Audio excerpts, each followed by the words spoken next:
The year was 1876, and Silver Ridge was barely a town, just a cluster of weather-beaten buildings strung along a dusty main street nestled in the Colorado mountains. But for Emma Hayes, it was everything she had ever known. The place where her father's smithy had stood for 20 years. The place where she had grown up learning to forge metal into beautiful, useful things with steady hands and a determined heart. What she couldn't know was that two men were about to ride into her life, each with different visions for her future, and only one with the love that would make her heart sing true. "You're too late," the rival sneered. Then the cowboy said, "Not if she still says my name. Before we jump back in, tell us where you're tuning in from, and if this story touches you, make sure you're subscribed, because tomorrow, I've saved something extra special for you." Emma wiped the sweat from her brow, leaving a smudge of soot across her forehead as the hammer struck the glowing metal one final time. The horseshoe was nearly perfect, strong enough to withstand the mountain trails, yet shaped precisely for Old Man Wilson's prized mare. Her father had taught her well before the consumption took him last winter, leaving her to run Hayes Smithy alone at just 22. "Letter for you, Emma." The voice startled her from her concentration. Micah Jenkins, the town's messenger boy, stood at the entrance to the smithy, holding an envelope between his fingers. "Came on today's stage. All the way from Denver, looks like." Emma set down her hammer, her heart quickening as she recognized the handwriting. "Thank you, Micah," she said, taking the envelope and pressing a penny into the boy's palm.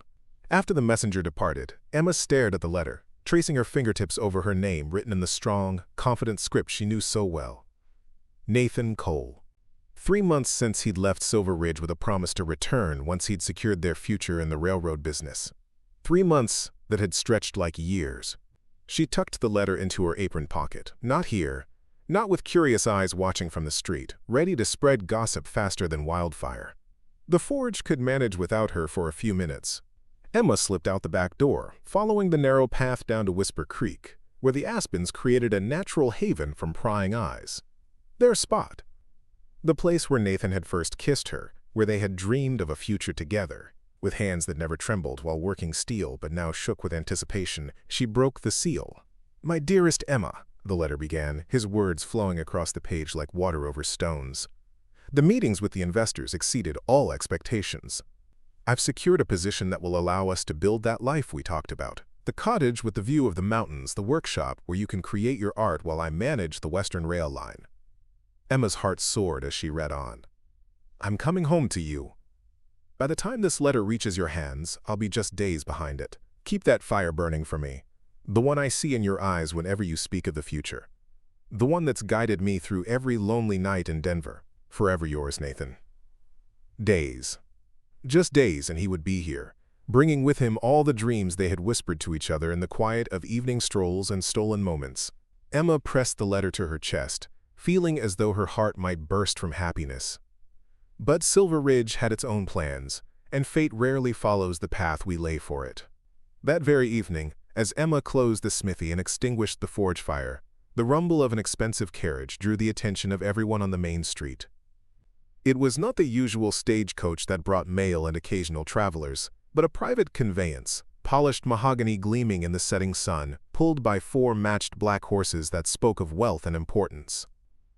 From this carriage stepped a man unlike any Silver Ridge had seen before. Tall and impeccably dressed in a tailored suit that had never known trail dust, with a gold watch chain stretched across his vest and a hat that cost more than most folks in town earned in a month. This was Harrison Wells, representing Eastern mining interests, come to transform Silver Ridge from a sleepy mountain town into the center of a silver empire. "Miss Hayes," he said the following morning, tipping his hat as Emma emerged from the general store with supplies. "Harrison Wells, I've been told. Your smithy produces the finest metalwork in 3 counties." Emma regarded him cautiously, noting the crisp accent that marked him as Eastern educated. "We manage well enough, Mr. Wells. What can I help you with?" "I need specialty tools for my engineers, precise instruments that can withstand the rigors of mining work. I'm prepared to pay handsomely for quality craftsmanship." His smile was practiced, professional, but his eyes held genuine appreciation as they took in the intricate metal bracelet she wore, one of her own creations. "And perhaps we might discuss your artistic talents as well." "Silver jewelry from Silver Ridge. The symmetry appeals to me. Despite herself, Emma felt a flutter of professional pride. Her artistic metalwork had always been secondary to the practical items that paid the bills. The thought of focusing on that passion was enticing. "I can show you some samples at the smithy," she offered, gesturing toward her workshop. As they walked, Wells outlined his vision for Silver Ridge. New businesses, hundreds of jobs, prosperity beyond what this quiet town had ever imagined. His enthusiasm was contagious, his business acumen evident in every carefully chosen word. What Emma couldn't know was that 100 miles away, Nathan Cole was fighting for his life. The railroad money secure in his saddlebags, the ring he'd commissioned for Emma tucked safely in his breast pocket. Behind him, trouble followed like a shadow. "Think you can just ride away with our investment?" The voice belonged to James Harker, a gambling man who'd seen Nathan's success as an opportunity. "That money belongs to my associates now." The gunshot cracked across the open plain, sending birds scattering into the sky. Nathan felt the searing pain before he fully registered the sound, his body pitching sideways from his horse as blood blossomed across his shoulder. As consciousness faded, his thoughts weren't of the money or his position or even his own survival. They were of Emma, of her smile, of the promise he'd made beside Whisper Creek. "I'm coming home," he whispered to the uncaring sky. "I'm coming home to you." Back in Silver Ridge, Emma worked late into the night, crafting a set of specialized calipers for Wells, engineers. The Eastern businessman had been impressed by her work, offering an exclusive contract that would secure the smithy's future. His respect for her skill was evident. He treated her not as a curiosity, a woman in a man's profession, but as a master craftswoman worthy of his business. As she worked the bellows, heating metal to a perfect glowing orange, Emma's thoughts drifted to Nathan. Just days now, according to his letter. Just days until he returned, until they could begin building their future together. The door to the smithy opened, allowing a cool evening breeze to slip inside. Harrison Wells stood in the doorway, his tall frame silhouetted against the twilight sky. "Miss Hayes." He removed his hat. "I apologize for the late intrusion, but I wanted to personally deliver these specifications." He extended a rolled parchment. "And to invite you to dine with me tomorrow evening. There are aspects of our arrangement I'd like to discuss further.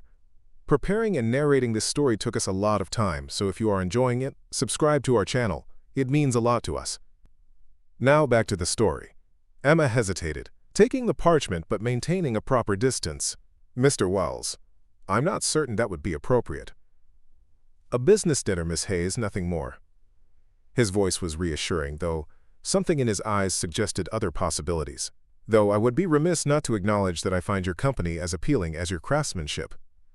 After he departed, Emma unrolled the specifications, noting the precision of the drawings, the opportunities they presented. Wells was offering her a chance to create truly exceptional work, to push her skills beyond the everyday items that had sustained the smithy. It was tempting, professionally satisfying in a way she hadn't anticipated. Days passed with no sign of Nathan. Emma found herself scanning the horizon each morning, shielding her eyes against the rising sun, searching for the familiar silhouette.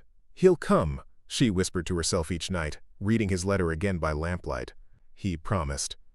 But as the appointed time passed without word or writer, whispers began to spread through Silver Ridge like smoke through dry timber. "Railroaders are all the same," Mrs. Peterson muttered as Emma passed the millinery shop. "Here today, gone tomorrow. Rootless men make rootless promises." Emma held her head high, though each comment stung like sparks against bare skin. Nathan wasn't like that. Something must have happened. Something beyond his control. "Miss Hayes." Harrison Wells' voice startled her as she left the general store one afternoon, 2 weeks after Nathan's expected return. "You seem troubled today." His concern appeared genuine, his expression one of sincere interest rather than mere politeness. For a moment, just a moment, Emma felt the comfort of being seen, of having her worry acknowledged. "Just waiting on news," she replied, adjusting her basket of supplies. Wells nodded thoughtfully. Waiting can be the hardest work there is. He fell into step beside her, his long stride adjusting to match her pace. "I'm hosting a gathering this evening. Investors, town council members. A discussion about Silver Ridge's future." He paused, then added, "The stagecoach brought newspapers from Denver. There was mention of railroad business. Perhaps something that might ease your mind." Her pulse quickened. "What kind of mention?" "Come tonight," he said softly. "I'll make sure you see everything they've printed." That evening, against her better judgment, Emma found herself at the grand house Wells had purchased and renovated in just weeks. The former banker's residence now gleamed with new paint and imported furnishings, a statement of permanence and prosperity. Inside, Silver Ridge's most prominent citizens mingled uncomfortably in their Sunday best, awed by the crystal decanters and oil paintings that had transformed a familiar place into something from another world. "The mining operation means stability," Wells announced to the gathered crowd. "Year-round employment, not subject to the whims of weather or cattle markets. Silver that will travel east on rails and return as dollars in your pockets." His vision was compelling, practical, addressed concerns before they were voiced. Even Emma, with her heart elsewhere, could see the promise of what he offered. A Silver Ridge where people thrived rather than merely survived. Later, as the gathering dispersed, Wells kept his promise, producing a stack of Denver newspapers. "Let's see what we can find," he murmured, standing close enough that she could detect the subtle scent of his cologne, something expensive and unfamiliar. Together, they scanned the pages until... There. Her finger trembled as it pressed against a small article. "Railroad investment scheme uncovered. Several prominent businessmen duped. Suspect Nathan Cole shot during attempted escape." The words swam before her eyes, their meaning too terrible to absorb. "This can't be right," she whispered, feeling the floor shift beneath her feet. Nathan wouldn't. He couldn't. "Denver is 4 days' journey," Wells said gently. "And this was printed nearly 2 weeks ago." "He's alive, though." Emma grasped at the one thread of hope. "It says he was shot, not killed." "Yes," Wells acknowledged, his voice careful. "Though what awaits him if he survives is likely prison. These investment schemes carry serious penalties." Emma shook her head, denial rising like a shield. "There's been a mistake. Nathan isn't a thief. He wouldn't deceive people." Wells didn't argue, merely watched her with compassion in his eyes. "I hope you're right, Miss Hayes." "Truly." As she walked home through the quiet streets, Emma felt as though she moved through a nightmare. Nathan, her Nathan, accused of fraud? Shot while fleeing? It couldn't be true. The man who had held her hands by Whisper Creek and spoken of honor and building something honest together couldn't be the same man described in that newspaper. In her small cabin behind the smithy, Emma retrieved Nathan's letter from the drawer where she kept it. Reading it again, she searched for clues, for anything that might explain what had happened. The words remained the same, but now they carried a shadow of doubt. "I've secured a position." How had he secured it? The meetings with investors exceeded expectations. What exactly had those investors been told? No. She would not doubt him. Not without hearing his side. Not without looking into his eyes and asking him directly. Nathan deserved that much faith from her, after all they had shared. The following weeks brought changes to Silver Ridge. Construction began on the mining operation, bringing workers and equipment. The town expanded practically overnight, new businesses opening, houses being built on what had been empty land. And through it all, Harrison Wells moved with the confident authority of a man creating a future exactly as he'd envisioned it.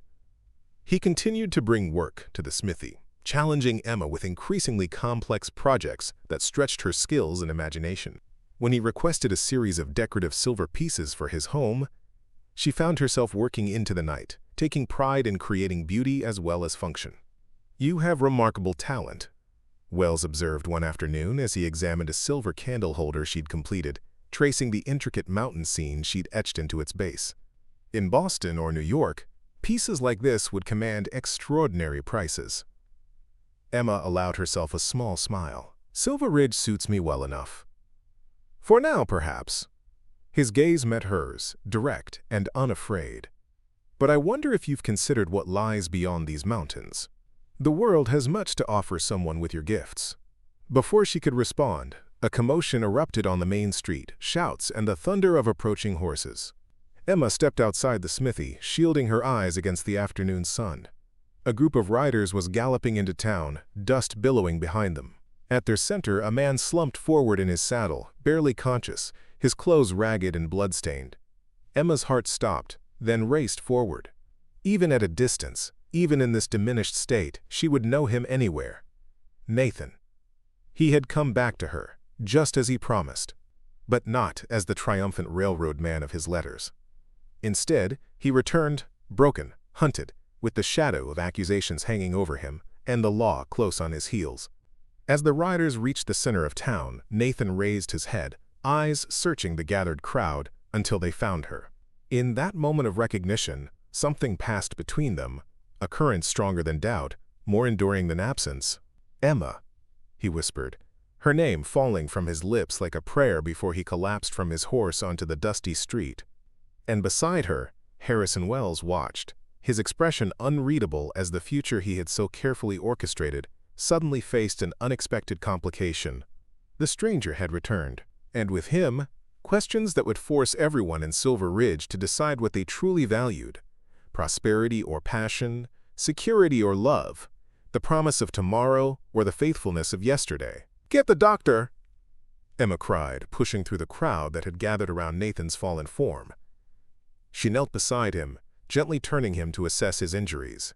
His face was gaunt, stubbled with weeks of beard, and a makeshift bandage stained dark with old blood wrapped his left shoulder. "Nathan," she whispered, her fingers brushing his cheek, his skin burned with fever. Dr. Marshall arrived moments later, his medical bag in hand. "We need to get him inside," he ordered, gesturing to several men who stepped forward to help. "My office is closest." As they lifted Nathan, his eyes fluttered open, finding Emma's face. "Came back," he mumbled, his voice cracked from thirst. "Had to come back to you." "Save your strength," she urged, squeezing his hand before the men carried him away. Emma made to follow, but a firm hand on her arm stopped her. Harrison Wells stood beside her, concern etched on his features. "Miss Hayes, those men with him, they're deputy marshals. They're saying Cole is wanted for fraud, for stealing from investors." "There must be some mistake," she insisted, though doubt clawed at her certainty. Wells continued gently. "The papers reported this weeks ago. He's been running, Emma. They've been pursuing him across 3 territories." "I need to hear his side," she said, pulling away from Wells' grasp. "I owe him that much." "Of course," Wells conceded. "But be careful. Men in desperate situations tell desperate tales." At the doctor's office, Emma found the deputy marshal standing guard outside the examination room. Their trail-worn appearance and grim expression spoke of a long pursuit. "Ma'am," the older of the two addressed her, tipping his hat. "Marshal Briggs, I understand you know the prisoner." "His name is Nathan Cole," Emma replied, lifting her chin. "And he's not a prisoner, he's injured." "He's both," Briggs corrected without rancor. "Wanted for swindling railroad investors out of nearly $10,000. Been tracking him for 3 weeks since he fled Denver." Emma felt the world tilt beneath her feet. $10,000. An unimaginable sum in Silver Ridge. There must be some explanation. "Always is with his type," the younger deputy muttered. "Silver-tongued devils, every one." Dr. Marshall emerged from the examination room, wiping his hands on a cloth. "The bullet wound is infected, badly. He's lost blood, and the fever's high. I've done what I can, but—" He shook his head, leaving the prognosis unspoken. "Can I see him?" Emma asked. The doctor glanced at the marshals, who nodded reluctantly. "5 minutes," Briggs said, "and we'll be right outside." Nathan lay on the examination table, his shirt removed, fresh bandages covering his shoulder. His chest rose and fell in shallow, rapid breaths. At the sound of Emma's approach, his eyes opened, focusing slowly. "Emma," he whispered, reaching for her hand. "You're really here. I thought, maybe fever dreams." She took his hand between hers, trying to ignore how thin his fingers had become. "What happened, Nathan?" "They're saying terrible things about you." Pain crossed his face that had nothing to do with his physical wounds. It wasn't supposed to go this way. The investors, the railroad position. It was all real. I had the contracts, the money. Then why are marshals saying you stole it? Emma pressed, desperation edging her voice. Nathan's eyes clouded with shame. James Harker, my partner in the venture. He took everything. The money, the contracts, shot me and left me for dead. By the time I could travel, he told everyone I was the thief, that I'd fled with the investments. Why didn't you go to the authorities? Clear your name? With what proof? Bitterness tinged his words. It was my word against his, and Harker has powerful friends. They wouldn't even let me speak. Just pulled their guns and told me to surrender. Emma studied his face, searching for the truth. The Nathan she knew was honest, ambitious but never dishonest. Yet something in his story felt incomplete, as though pieces were missing. So you ran, she said softly. I ran to you, he corrected, squeezing her hand weakly. The only person who would believe me, the only one who knows who I really am. Before she could respond, Marshal Briggs appeared in the doorway. Time's up, Miss Hayes. Nathan's grip tightened on her hand. Don't leave me, he pleaded, desperation in his fever-bright eyes. Don't let them take me back to Denver. I'll hang for something I didn't do. Emma felt torn between the man she had loved and the inconsistencies in his tale. I need time, she whispered. Rest now. Get stronger. We'll talk again. Outside, the afternoon sun cast long shadows across Silver Ridge's main street. The town was abuzz with the day's events, clusters of people speaking in hushed voices that fell silent as Emma passed. News traveled fast in small places. She headed directly to the smithy, needing the comfort of familiar work, the certainty of metal taking shape beneath her hands. The forge fire had gone cold, but lighting it was a ritual that required no thought, leaving her mind free to wrestle with her doubts. The sound of approaching footsteps interrupted her solitude. Harrison Wells stood in the smithy doorway, concern evident in his expression. I thought you might want this, he said, extending a Denver newspaper different from the ones she'd seen previously. It arrived on today's stage. Emma took it warily, scanning until she found the article about Nathan. The account matched what Marshal Briggs had told her. Investors defrauded, money missing, Nathan Cole fleeing when authorities attempted to question him. But there was something else, a detail that made her blood run cold. An accomplice is believed to have aided Cole's escape, she read aloud. Authorities are investigating Cole's known associates, including his fiancée, Emma Hayes of Silver Ridge. They can't possibly think you were involved, Wells said, his voice tight with controlled anger. You've been here the entire time. They don't know that, Emma realized. If Nathan told them about me, about us. She looked up at Wells, fear taking root. They could come for me too. Wells moved closer, his expression resolute. I won't let that happen. The mine employs over 50 men now.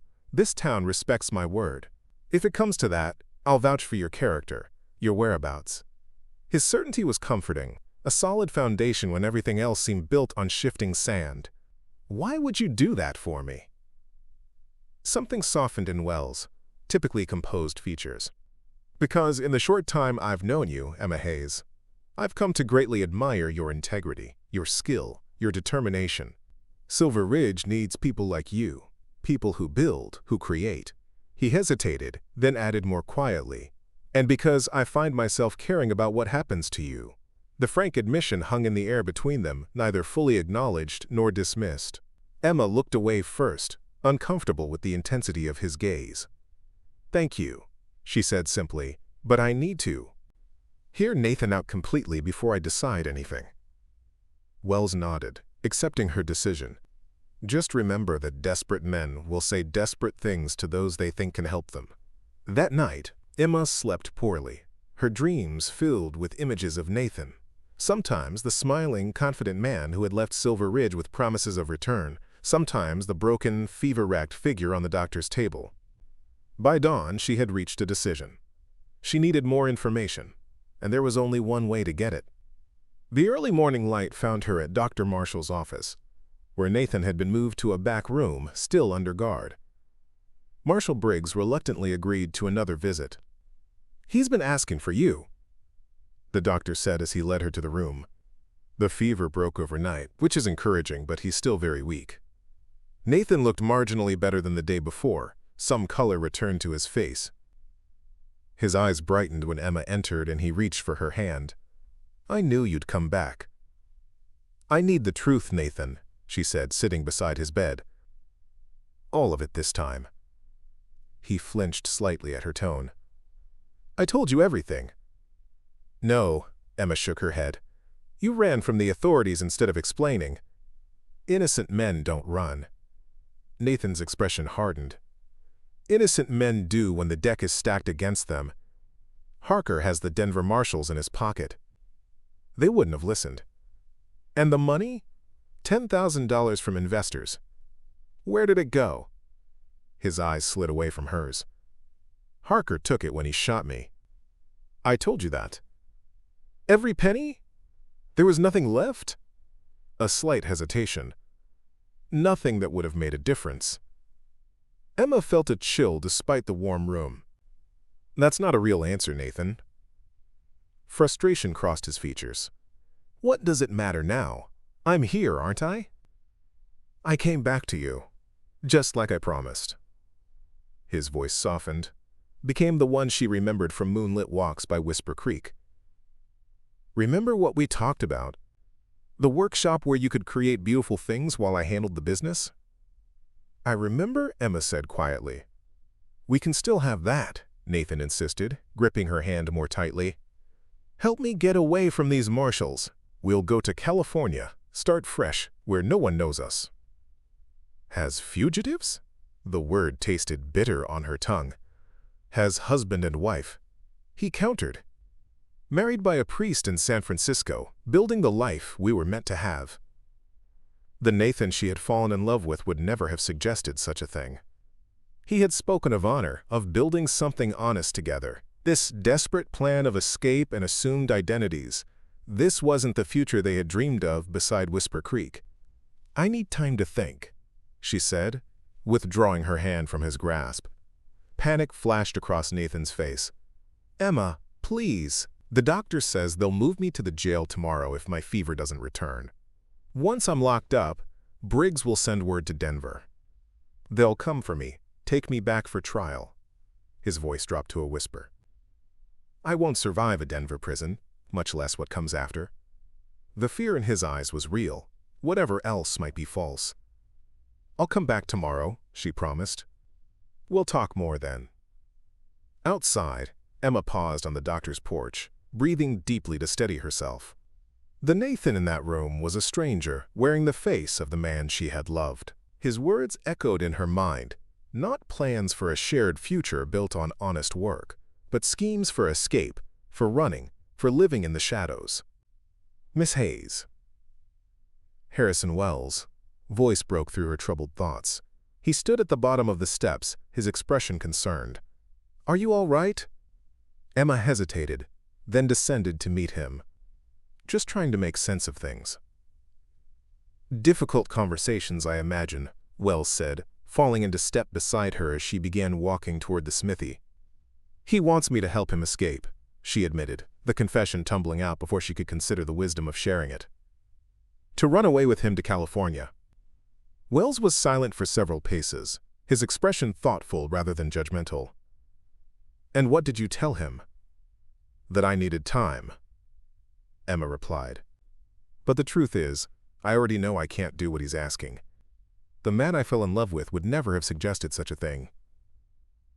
"People change under pressure," Wells observed.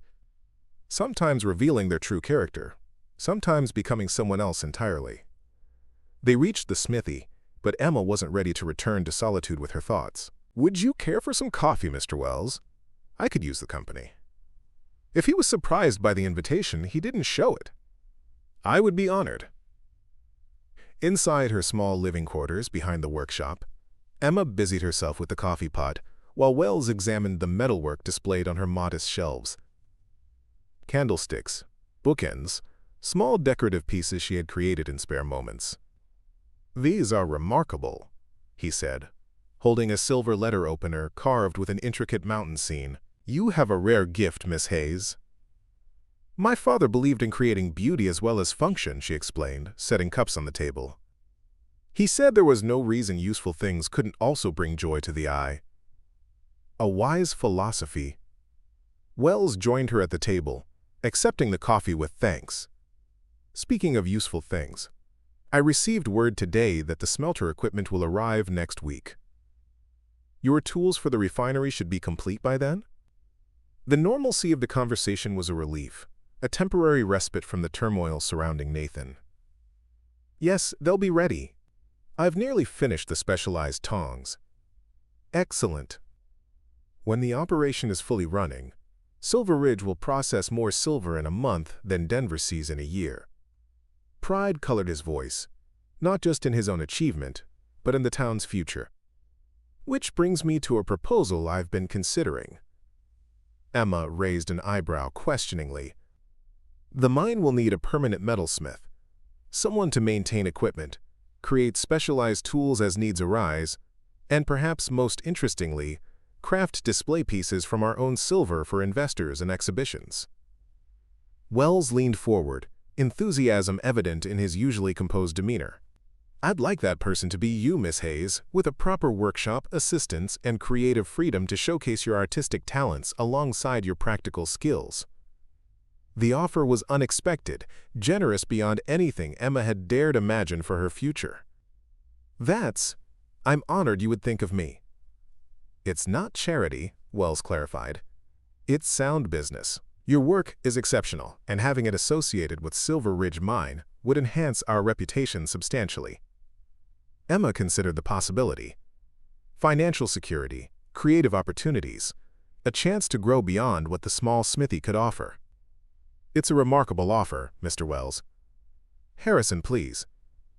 His smile was warm, genuine in a way his business dealings rarely revealed. "And there's no rush to decide. The position will remain open for you when you're ready." After Wells departed, Emma returned to the smithy, stoking the forge fire higher as she contemplated the day's revelations. Nathan's desperate plan of escape contrasted sharply with Wells' offer of stability and growth. One looked backward, one forward. One asked her to abandon everything she knew. One invited her to build upon her father's legacy. As darkness fell, Emma made her way to Whisper Creek, seeking solace in the place where she had once been so certain of her heart. The aspens rustled in the evening breeze, their leaves catching the last golden light of sunset. "I don't know what to do," she whispered to the gathering shadows. "The Nathan I loved doesn't exist anymore. Maybe he never did." The creek offered no answers, only the constant murmur of water over stones. Some things remained unchanged, while others transformed beyond recognition. Perhaps that was the nature of life. Constant flow, constant change, nothing truly fixed except the choices one made in response. Morning brought a commotion to Silver Ridge unlike anything since Nathan's arrival. Emma was at the forge when she heard the shouting, the pounding of hooves on the main street. Setting aside her work, she stepped outside to find chaos. "He's gone," Mrs. Peterson called as she hurried past. "That railroad man escaped during the night. Knocked the deputy unconscious and fled." Emma's heart sank. Nathan had made his choice without waiting for hers. She hurried toward the doctor's office, finding Marshal Briggs organizing a search party of local men alongside his remaining deputy. "Which way did he go?" Someone called. "West, we think," Briggs replied grimly. "Stole Dr. Marshall's horse. Got several hours. Head start while Jenkins was unconscious." Emma approached cautiously. "Marshall? Is there anything I can do?" Briggs turned, his expression hardening as he recognized her.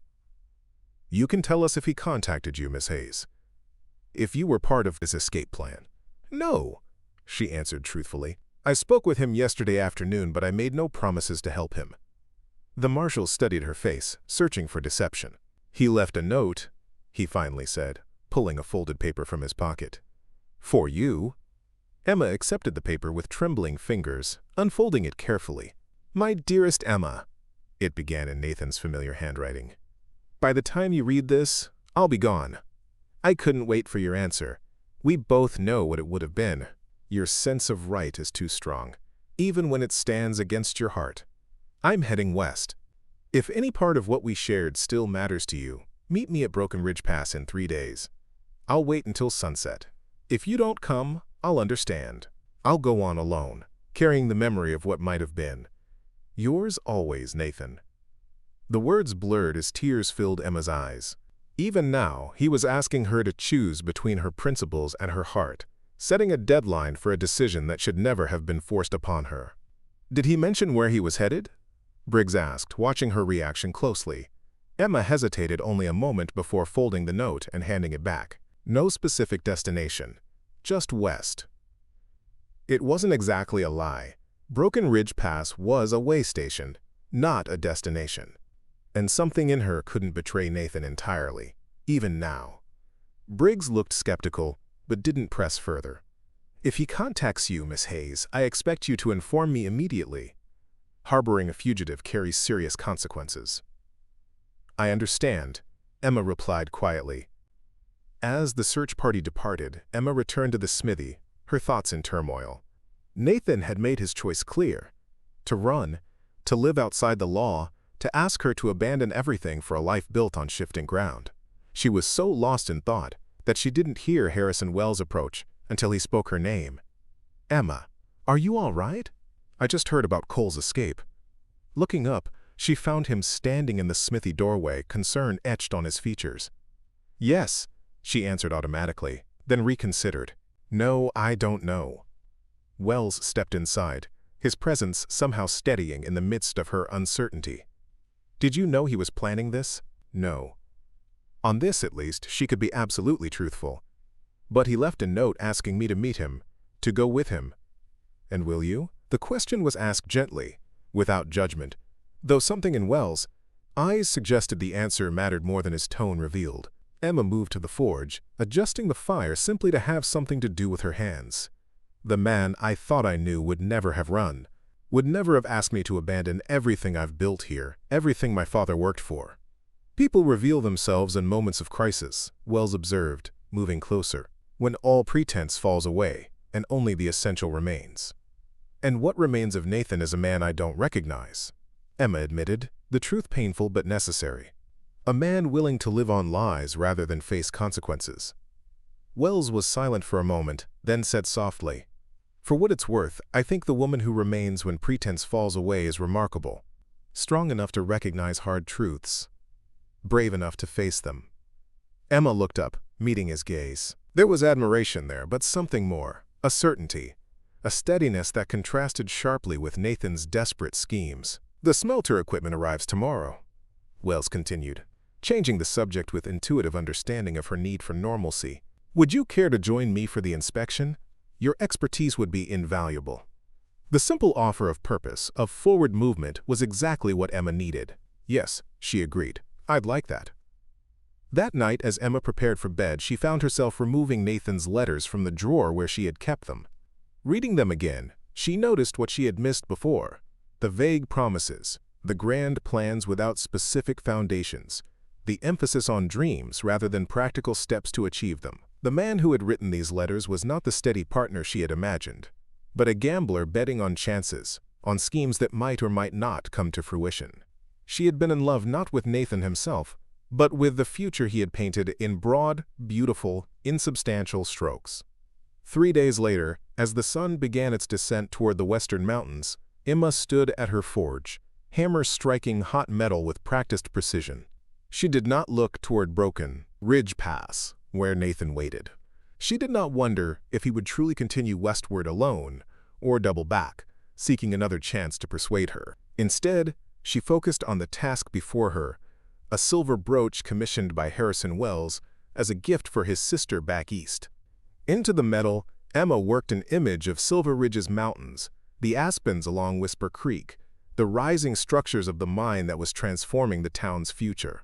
As the final light of day faded, Harrison Wells appeared in the smithy doorway, silhouetted against the twilight sky. "I thought you might like to see the new assay office," he said, his voice carefully neutral. "They've just completed the interior fittings." Emma set down her hammer, meeting his gaze directly. "I would like that very much." They both understood the significance of the moment, that while Nathan Cole waited at Broken Ridge Pass for a woman who would not come, Emma Hayes was choosing a different path, one that honored her father's legacy while building something new. As they walked together down Silver Ridge's main street, the lamps being lit one by one against the gathering darkness, neither spoke of Nathan or the choice Emma had made. There was no need. Some decisions once made required no explanation. They simply became the foundation upon which all future choices would rest. Spring arrived in Silver Ridge, painting the mountainsides with wildflowers and fresh green growth. 6 months had passed since Nathan Cole had fled, and with each changing season, his memory had faded like winter frost in morning sun. Silver Ridge itself had transformed, the mine in full operation, new buildings lining streets that had been widened and properly graded, a school under construction at the north end of town. Emma Hayes stood at the doorway of her new workshop, a vast improvement over the old smithy. Sunlight streamed through large windows, illuminating 3 apprentices working at smaller forges while she supervised. The original smithy remained for horseshoes and practical ironwork, now managed by Tom Watson, a capable young man Emma had trained herself. This new space was dedicated to finer metalwork, silver pieces that were gaining reputation far beyond Colorado territory. The Denver Exhibition Committee has requested additional display items, quote, Harrison Wells announced, entering with a stack of correspondence. In the months since Nathan's disappearance, Wells had become a constant in Emma's life, first as benefactor and business partner, then as friend, and gradually, something more. They specifically asked for more of your mountain landscape pieces. Apparently, they were the talk of the last showcase. Emma smiled, setting aside the delicate silver tea service she'd been engraving. "How many do they need?" "As many as you care to create," Wells replied, his admiration evident, "though I told them quality requires time, and you wouldn't be rushed for quantity's sake." "You know me well," Emma observed, accepting the letters he offered. "I endeavor to," he responded with a smile that reached his eyes, a private exchange that didn't go unnoticed by her apprentices, who exchanged knowing glances. The easy familiarity between them had developed naturally as they worked together to realize Wells' vision for Silver Ridge. What had begun as mutual respect had deepened through shared challenges and triumphs. Harrison Wells, for all his Eastern refinement, had proven himself a man who valued substance over appearance, integrity over expedience, qualities Emma had come to treasure. "Will you join me for dinner this evening?" Wells asked as he prepared to leave. "The mining engineer from Denver has arrived, and I'd like him to see your designs for the new tool configurations." "Of course," Emma agreed. 7 o'clock? Wells nodded, lingering a moment longer than necessary before departing. Through the window, Emma watched him stride purposefully down the street, acknowledging greetings from townspeople with the easy confidence of a man who had earned their respect. Later that afternoon, as Emma was locking the workshop, Sheriff Miller approached. The town had grown large enough to warrant a proper sheriff, rather than relying on occasional visits from territorial marshals. "Miss Hayes," he greeted her, tipping his hat. "Got a moment?" "Of course, Sheriff. Is something wrong?" Miller hesitated, discomfort evident in his usually straightforward demeanor. "Got a telegram from Marshal Briggs over in Denver. Thought you should know. Nathan Cole has been captured." Emma felt a curious hollowness at the news, like an echo in an empty room. "I see. When?" 2 days ago, trying to board a ship in San Francisco. Apparently, he'd been working small confidence schemes up and down the coast since leaving here. Miller watched her carefully, gauging her reaction. "Marshal Briggs wanted to know if you'd be willing to provide testimony about your interactions with Cole. They're building a case." A year ago, such news would have devastated her. Now, it felt like hearing about a stranger. What sort of testimony do they need? Any promises he made, plans he discussed, particularly anything about the railroad investments. Miller shifted uncomfortably. "Briggs mentioned that Cole has been claiming you were involved, that you knew about the scheme." Anger flashed through Emma, brief but intense. Even now, Nathan was attempting to spread his guilt to others. That's absolutely false. I knew nothing about any fraudulent activities. Nobody here believes otherwise, Miller assured her. Your character speaks for itself, Miss Hayes, but a formal statement would help ensure the charges against you are dismissed outright. Charges? Emma repeated, stunned. There are charges against me? Miller looked pained. Just allegations at this point. Nothing formal. But Briggs suggested you might want to come to Denver, clear the air completely. Emma's mind raced with implications. Her reputation, her business, the relationships she'd built in Silver Ridge, all could be tainted by Nathan's desperate attempts to reduce his own culpability. I'll go, she decided. The sooner this is resolved, the better. Stagecoach leaves tomorrow morning, Miller said, relief evident in his voice. I'll send word to Briggs that you're coming voluntarily. After the sheriff departed, Emma remained outside her workshop, watching the bustle of early evening in Silver Ridge. How strange that Nathan Cole could still disrupt her life from afar, could still force her to defend herself against shadows of a past she'd long since put behind her. At dinner that evening, she informed Harrison of the situation. They sat in the dining room of his home, now the finest in Silver Ridge, though still modest by Eastern standards. The mining engineer had departed after discussing the new equipment, leaving them alone. Absolutely not, Wells said firmly after hearing her plans. You're not going to Denver alone to face these preposterous allegations. I don't have much choice, Emma countered. If there are actual charges being considered, then we'll hire the best lawyer in Colorado Territory to represent you. Wells interrupted. Better yet, I'll come with you. My testimony about your character and your whereabouts during the relevant periods would carry considerable weight. His immediate support, the protective instinct that flared in his usually composed demeanor, touched Emma deeply. The mine needs you here, she reminded him gently. The new equipment installation can't proceed without your oversight. Wells considered this, clearly torn between professional responsibility and personal concern. At least take Wagner with you, he suggested, referring to the mine's head of security. A reliable witness and protection should you need it. Emma smiled at his concern.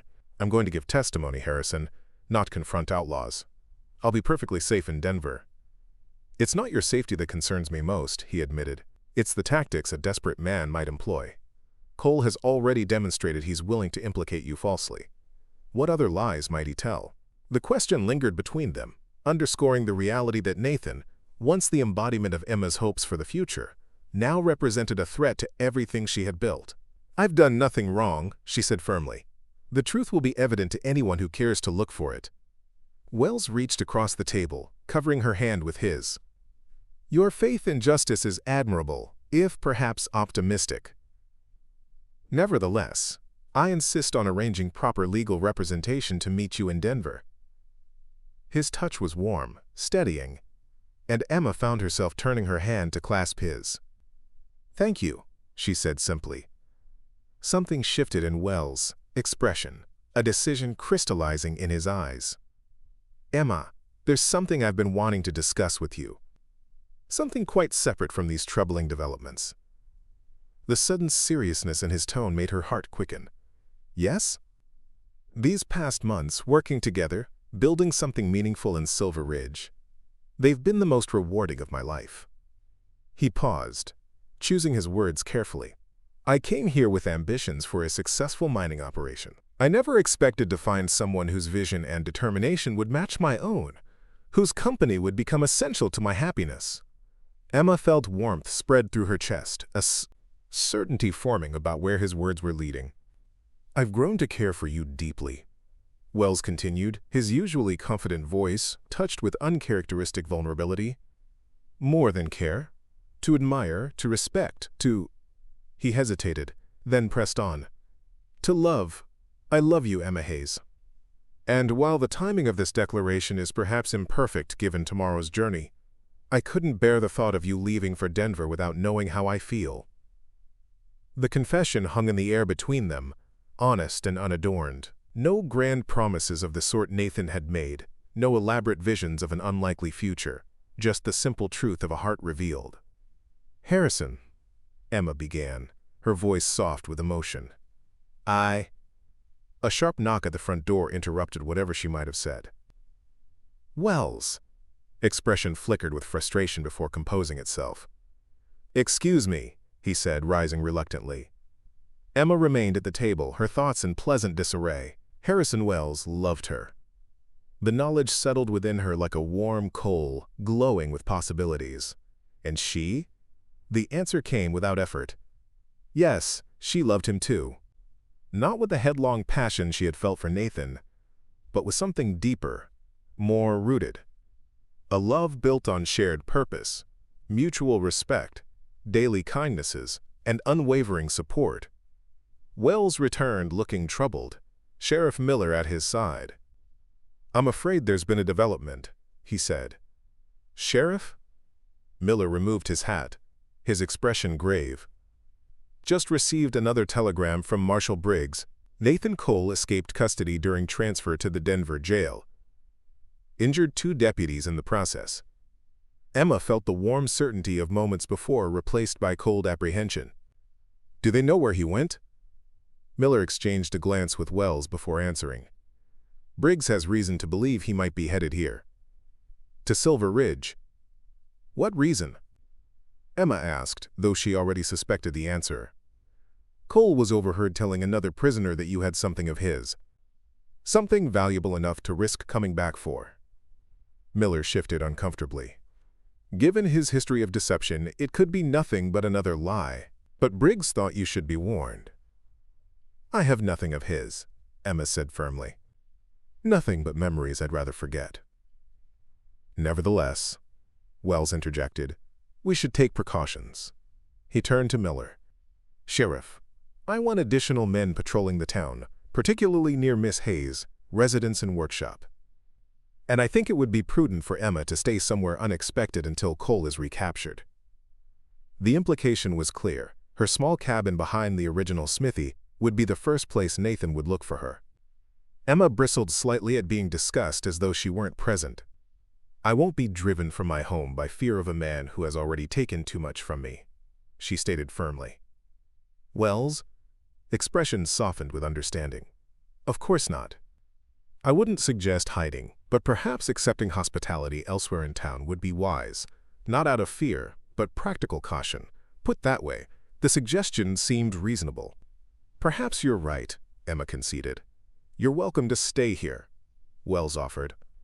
"The house has plenty of room, and my housekeeper provides adequate chaperonage for propriety's sake." Sheriff Miller nodded approval. "Seems sensible. I'll have deputies check your cabin and workshop regularly, Miss Hayes." With luck, Briggs will recapture Cole before he gets anywhere near Silver Ridge. After the sheriff departed, Emma and Harrison sat in silence for a moment, the evening's earlier warmth overshadowed by this unwelcome news. "I'm sorry," Wells finally said, "for the interruption before, and for this troubling development." Emma managed a small smile. "Life rarely arranges itself for our convenience." "Indeed not." He hesitated, then added softly, "But my feelings remain unchanged, perhaps even strengthened by these circumstances." "As do mine," Emma admitted, the words coming easier than she had expected. "Though I would have preferred to express them without the shadow of Nathan Cole between us once again." Wells reached for her hand across the table. "Then let us not give him that power, not now, not ever again." In his eyes, Emma saw the steadiness that had drawn her to him from the beginning, the unwavering purpose, the clear-eyed assessment of challenges coupled with determination to overcome them, so different from Nathan's facile charm and easy promises. "You're right," she agreed, squeezing his hand. "He's cast shadows over my life for too long already." The following days passed in tense vigilance. Emma continued her work, refusing to let Nathan's potential return disrupt the business she had built, though she did accept Wells' offer of hospitality in the evenings. Silver Ridge remained calm, the additional patrols finding nothing amiss, no sign of the escaped fugitive. On the third night, Emma worked late at her workshop, completing a particularly intricate silver candelabra commissioned by a Denver banker. The piece represented her finest work, each branch shaped like a mountain aspen, leaves detailed with painstaking precision. She was so absorbed in the final polishing that she didn't immediately notice the change in quality of light as the lamp behind her dimmed slightly. "It's beautiful," a familiar voice said from the shadows. "You've gotten even better." Emma froze, her heart hammering against her ribs. Slowly, she turned to find Nathan Cole standing just inside the workshop door, thinner than she remembered, his once handsome face now hardened into sharp angles and watchful wariness. "How did you get in here?" she asked, proud of how steady her voice remained despite the shock. Nathan gestured vaguely. "Back window. Some skills you pick up on the run." He moved closer, his eyes never leaving her face. "You look well, Emma.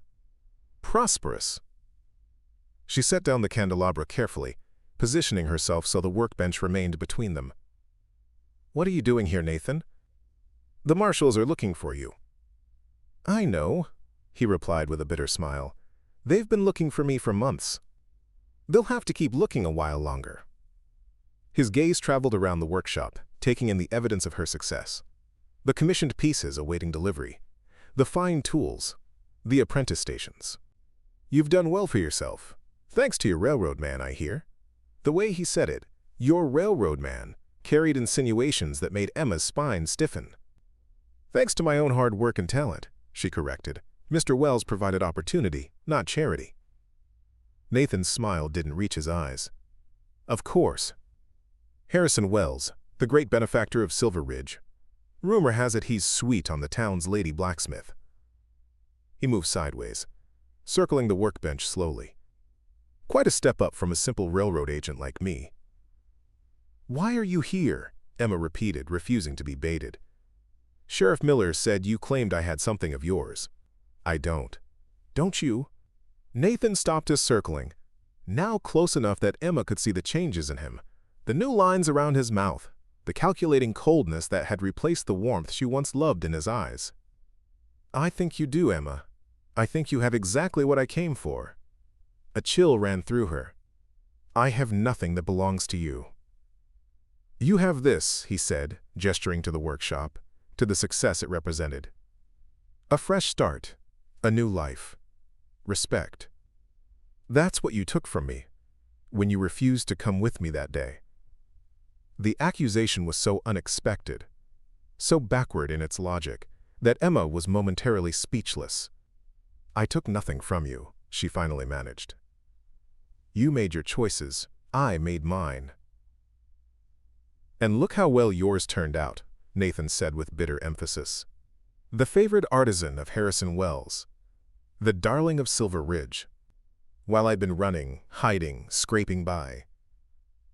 "That was your decision," Emma reminded him, anger beginning to replace her initial fear. "You could have stayed, faced the accusations honestly if you were truly innocent."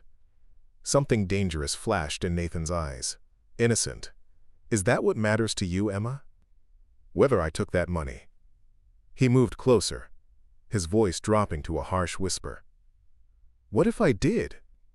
What if I saw an opportunity for us to have everything we ever wanted, and I took it? Would that have been so wrong?" The admission, for that's what it was, beneath the hypothetical framing, confirmed what Emma had suspected during those last difficult days before his escape. Nathan had never been the victim of his partner's betrayal. He had been the architect of his own downfall. "Yes," she said simply, "it would have been wrong. And I would never have gone with you, never have built a life on stolen money and lies." Nathan's expression hardened further. "So righteous," he sneered. "So certain of what's right and wrong. But you didn't hesitate to accept Wells' favors, did you? To take the workshop, the commissions, the fine house to live in." "I earned everything I have," Emma replied, refusing to let him twist her accomplishments into something sordid. "Through honest work, through keeping my word, through creating things of value rather than taking what isn't mine. And now he's taking what's mine," Nathan shot back. "You were mine, Emma. We had plans, promises." The possessiveness in his voice chilled her more than any threat could have. "I was never yours to keep or lose, Nathan. And whatever we might have been to each other once, that ended the moment you chose deception over honesty." Nathan advanced another step, his movements suddenly predatory. "It doesn't have to be over. That's why I came back, for you, to give us another chance." Emma retreated, maintaining distance between them. "There is no us, Nathan. There hasn't been for a very long time." "Because of Wells?" Nathan's voice took on an ugly edge. "Has he claimed you already?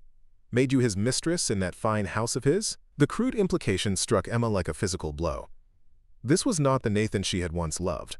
That man had never existed except in her imagination. This was who he truly was, the mask of charm stripped away by desperation and resentment. "You need to leave," she said firmly. "Now. Before I call for the sheriff." Nathan's hand moved to his waistband, drawing a revolver that glinted dully in the lamplight. "I'm not leaving without what I came for." Fear fluttered in Emma's chest, but she kept her voice steady. "And what exactly is that? I've told you I have nothing of yours." "A stake," Nathan replied, gesturing with the gun toward the silver pieces awaiting delivery. "Enough to get me to Mexico, set myself up properly, a new name, a new start, the kind of chance you got handed by your benefactor." "You're talking about stealing my work," Emma said incredulously. "These pieces belong to clients who have commissioned and paid for them." Nathan shrugged, unmoved. "Call it compensation for what I lost because of you." "I cost you nothing," Emma insisted. "Your own actions." "Enough." Nathan's control slipped, his voice rising sharply. "Pack the silver pieces. Now, only the finished ones." "I can't exactly fence works in progress." Emma made no move to comply. "No." The simple refusal seemed to catch Nathan off guard. The gun in his hand wavered slightly. "What?" "I said no," Emma repeated, drawing herself up to her full height. "I won't give you my work to fund your escape. I won't let you take from me what I've earned through honest effort." Nathan's expression darkened with dangerous anger. "This isn't a negotiation, Emma. Either help me or stay out of my way, but I'm taking what I need." He moved toward the display cabinet, where the most valuable completed pieces were stored, keeping the gun trained on her. Emma watched, mind racing. She could run, alert the sheriff, but Nathan would be gone with her work before help arrived. Everything she had built her reputation on, stolen in a moment of weakness. As Nathan reached for the cabinet door, Emma made her decision. Grabbing a heavy iron mold from the workbench, she hurled it at the lamp, plunging the workshop into sudden darkness. Nathan cursed, momentarily disoriented by the abrupt change. Emma moved swiftly in the familiar space, navigating by memory and touch. A gunshot cracked in the darkness, the muzzle flash briefly illuminating Nathan's snarling face as he fired blindly in her direction. Emma ducked instinctively, feeling the bullet whistle past. Her hand found a hammer on the bench, solid and reassuring in its weight. Not a weapon she had ever imagined using against another person, but now her only defense. "Emma!" Nathan shouted, his voice tight with fury. "Don't be stupid! I don't want to hurt you, but I will if you force me." She didn't respond, moving silently toward the rear door. If she could get outside, raise the alarm. Another shot rang out, closer this time. Nathan was moving through the darkness, tracking her by sound. The workshop door burst open, lantern light flooding the space. "Emma!" Harrison Wells' voice called urgently. Behind him, Sheriff Miller and two deputies appeared, guns drawn. Nathan whirled toward the new threat, firing wildly. Wells dove to one side, remarkably quick for a businessman. The deputies returned fire as Sheriff Miller shouted, "Drop your weapon, Cole!" In the chaos of gunfire and shouted commands, Emma sought cover behind a storage cabinet. The shooting stopped as suddenly as it had begun, followed by an eerie silence broken only by harsh breathing. "Nathan Cole!" Sheriff Miller's voice rang out. "You're hit. Put down the gun and we'll get you medical attention." Emma peered around the cabinet to see Nathan slumped against the workbench, blood darkening his shirt from a wound in his side. The revolver remained clutched in his hand, now hanging limply at his side.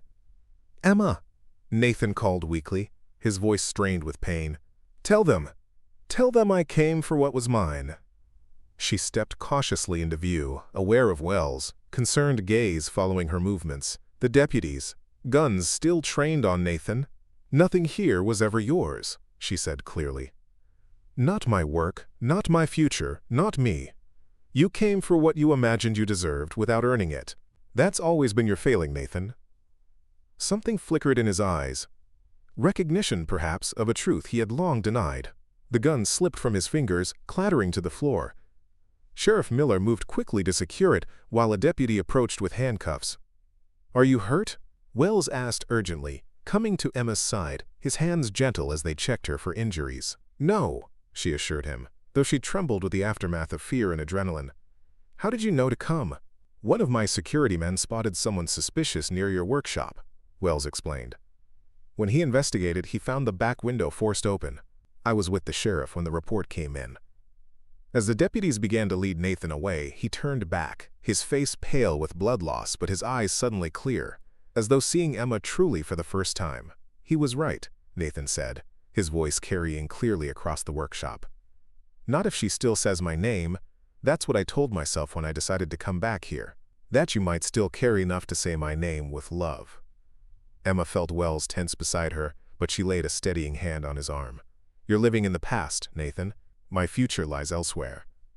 Something like acceptance crossed Nathan's features before the deputies led him away. Sheriff Miller approached, holstering his weapon. "He'll stand trial this time," he assured them. "No chance of escape with those wounds, and I'll personally see him delivered to Denver." After the sheriff departed, Emma surveyed the damage to her workshop: broken glass from the lamp, bullet holes in the wall, blood staining the floor where Nathan had stood. The physical space could be repaired easily enough, but the sense of violation would take longer to fade. "I'm sorry this happened," Wells said quietly, following her gaze. "That he was able to get to you despite our precautions." Emma turned to him, seeing the genuine concern in his eyes, the steady presence that had become her anchor these past months. "You came when it mattered most," she replied, "just as you always have." She stepped closer, suddenly certain of what she needed to say. "Earlier, before we were interrupted, I was about to tell you something important." Wells' expression softened with hopeful anticipation. "Yes? I love you too, Harrison," Emma said simply. Not with the reckless abandon of youth, but with the certainty of a woman who knows her own mind and heart, who has seen both truth and deception, and can recognize the difference. Joy transformed his features, erasing the tension of the night's events. "Emma?" he breathed, her name on his lips sounding like a cherished truth. He reached for her hands, holding them between his own. "When I came to Silver Ridge, I thought I was building a mining empire. Instead, I found something far more precious." "As did I," Emma replied, smiling up at him. "A future based on something real, shared purpose, mutual respect, honest affection. The foundation I always wanted, but didn't recognize until now." Outside, the commotion had drawn curious townspeople despite the late hour.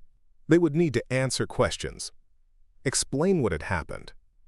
The story of Nathan's return and capture would spread through Silver Ridge by morning, becoming part of the town's growing history. But for this moment, standing amid the evidence of what hatred and desperation could destroy, Emma and Harrison affirmed what patience and integrity could build. A love founded not on grand promises or desperate passion, but on the daily choice to honor truth, to support each other's growth, to face life's challenges side by side. "Not if she still says my name," Nathan had said, clinging to a past that existed only in his imagination. But Emma Hayes had long since stopped saying Nathan Cole's name with love. Instead, she spoke a different name now, Harrison, with the quiet certainty of a woman who had found at last the future she truly deserved. Up next, you've got 2 more standout stories right on your screen. If this one hit the mark, you won't want to pass these up. Just click and check them out. And don't forget to subscribe and turn on the notification bell so you don't miss any upload from us.